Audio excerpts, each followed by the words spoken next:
സർവത്ര ഗോവിന്ദനാമസങ്കീർത്തനം.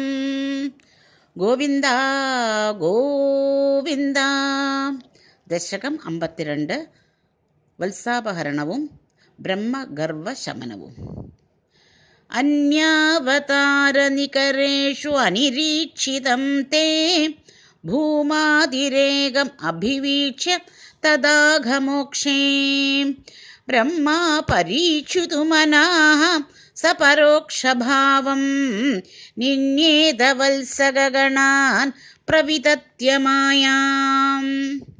വത്സാൻ അവീക്ഷ്യ വിവശേ പശുപോത്കരേ താൻ ആനേതുകാമൈവ ധാതൃമതാനുവർത്തി ത്വം സ്വാമി ഭുക്തകബളോ ഗതവാൻ തദാനീം ഭുക്താൻ തിരോദിത സരോജഭവകുമാരാൻ.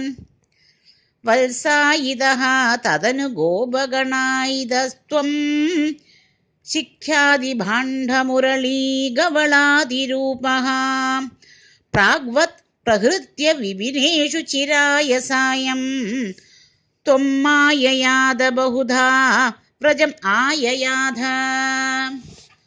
ത്വാം ഏവ ശിക്യ ഗവളാദിമയം ദധാനോ ഭൂയസ്ത്വം ഏവ പശുവത്സകബാലരൂപഃ ഗോരൂപിണീഭിരപി ഗോപവധൂമയീഭിർ ആസാദിതോസി ജനനീഭിർ അതിപ്രഹർഷാത്.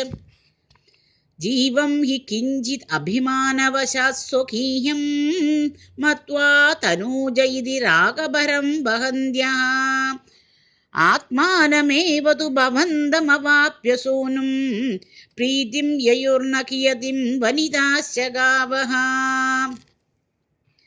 ഏവം പ്രതിക്ഷണ വിജൃംഭിത ഹർഷഭാരനിശേഷ ഗോപഗണലാളിത ഭൂരിമൂർത്തിം ത്വാം അഗ്രജോഭി ബുബുദേ കില വത്സരാന്തേ ബ്രഹ്മാത്മനോരപി മഹാൻ യുവയോർവിശേഷഃ.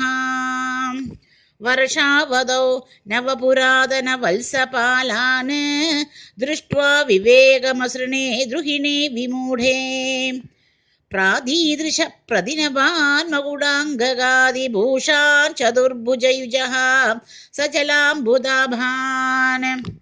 പ്രത്യേകമേവ കമലാ ലളിതാ പരിലാളിതാംഗാൻ ഭോഗീന്ദ്രഭോഗശയനാൻ നയനാഭിരാമാൻ ലീലാനിമീലിത ദൃശഃ സനകാദിയോഗീ വ്യാസേവിതാൻ കമലഭൂർഭവതോ ദദർശ.